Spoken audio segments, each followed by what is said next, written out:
سانحہ خضدار میں زخمی مزید 2 ننھے بچوں نے جام شہادت نوش کر لیا۔ حملے میں شہید طلبہ و طالبات کی تعداد 6 ہو گئی۔ 5 طالبات اور 1 طالب علم شامل ہیں۔ شہداء کی مجموعی تعداد 8 ہو گئی ہے۔ D G I S P R کے مطابق واقعے میں بچوں سمیت 51 افراد زخمی ہوئے۔ پریس کانفرنس میں شہید اور زخمی طلبہ کی تصاویر بھی دکھائی گئی۔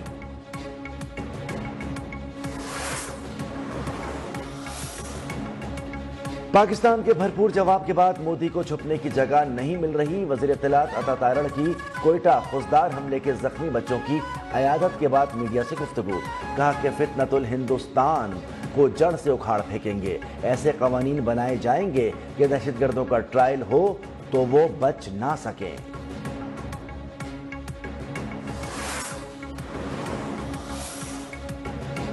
وزیر اعظم شہباز شریف سے بلاول بھٹو کی زیر قیادت وفد کی ملاقات۔ بلاول بھٹو نے بھارتی جہریت دنیا کے سامنے رکھنے کے لیے وزیر اعظم سے رہنمائی لی۔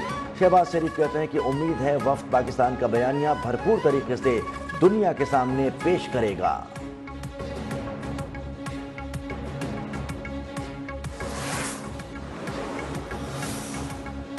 امریکی صدر ڈونلڈ ٹرمپ نے ایپل کمپنی سے بھارت میں آئی فونز تیار نہ کرنے کا ایک بار پھر مطالبہ کر دیا۔ کہا کہ آئی فون صرف امریکہ میں تیار کیے جائیں، بھارت میں نہیں۔ ایپل نے بھارت میں فونز کی تیاری جاری رکھی تو اسے 25% ٹیکس دینا ہوگا۔ معاشی ماہرین کا کہنا ہے کہ ٹرمپ کا بھارت پر بڑھتا ہوا عدم اعتماد مودی سرکار کی پالیسیوں پر سوالیہ نشان ہے۔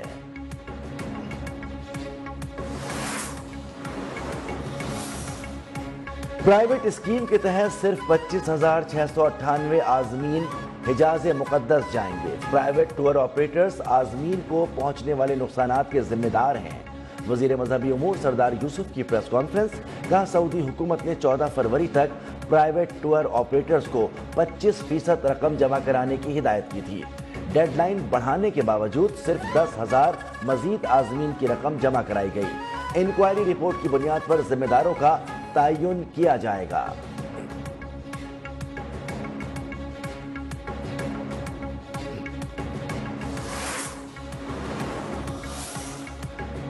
حکومت کا بجٹ 10 جون کو پیش کرنے کا فیصلہ۔ ذرائع وزارت خزانہ کے مطابق فائنانس بل کی تیاری میں مزید وقت لگے گا۔ آئی ایم ایف سے مشاورت کے بعد اہم بجٹ اہداف میں تبدیلی کی جائے گی۔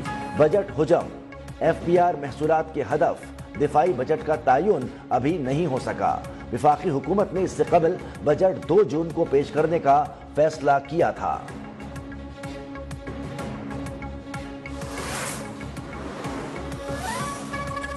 وزیر مملکت آصف زرداری سے صدر مملکت آصف زرداری سے عالمی مالیاتی ادارے کے وفد کی ملاقات۔ پاکستان کی معاشی صورتحال، آئی ایم ایف پروگرام پر تبادلہ خیال۔ وفد کا پاکستان میں معاشی اصلاحات اور عالمی مالیاتی ادارے کے پروگرام پر اظہار اطمینان۔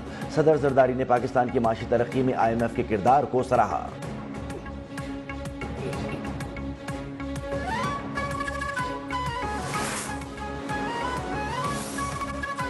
وزیر اعظم سے ملک بھر کے چیمبر آف کامرس کے صدور کی ملاقات۔ شہباز شریف کہتے ہیں کہ معاشی خود انحصاری کے حصول کے لیے نجی شعبے کو متحرک کرنے کی ضرورت ہے۔ نجی شعبے کے اشتراک سے پاکستان جلد عالمی معاشی طاقت کے طور پر ابھرے گا۔ وزیر اعظم سے برطانوی ماہر معیشت پروفیسر ڈاکٹر اسٹیفن ڈرکن کی بھی ملاقات۔ حکومتی معاشی پالیسی اور اصلاحات کی تعریف کی۔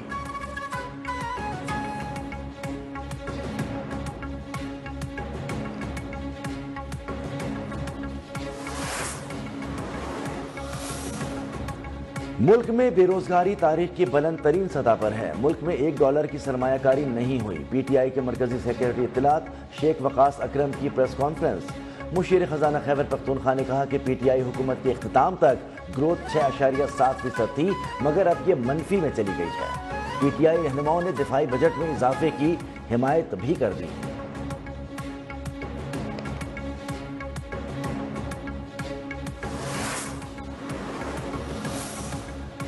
سندھ حکومت کا خواتین کو ای وی اسکوٹیز دینے کے لیے قرآن دازی کرانے کا فیصلہ۔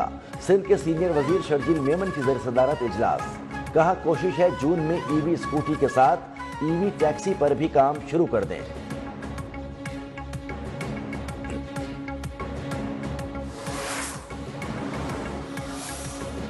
بھارتی طیاروں کے پاکستانی حدود میں داخلے پر پابندی میں توسیع۔ ترجمان پاکستان ایئرپورٹس اتھارٹی کے مطابق بھارتی طیاروں کی پرواز پر پابندی 24 جون صبح 4:59 تک بڑھا دی گئی۔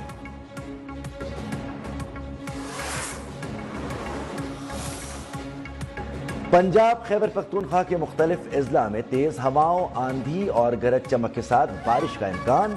اسلام آباد سمیت پنجاب کے بیشتر شہروں میں آندھی، طوفان، گرج چمک کے ساتھ بارش متوقع۔ این ڈی ایم اے نے اگلے 12 سے 36 گھنٹوں میں ممکنہ موسمی صورتحال پر ایڈوائزری جاری کر دی۔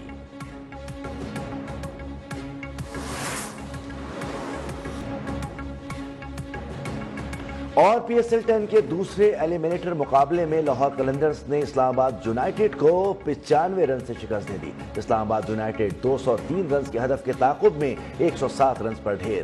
سلمان علی آغا 33 اور شاداب خان 26 رنز بنا سکے۔ اسلام آباد کے 9 بلے باز ڈبل فگر میں بھی داخل نہ ہو سکے۔ شاہین شاہ افریدی، سلمان مرزا، رشاد حسین کی 3 وکٹیں۔ لاہور کا مقابلہ اتوار کو فائنل کوئٹہ سے ہوگا۔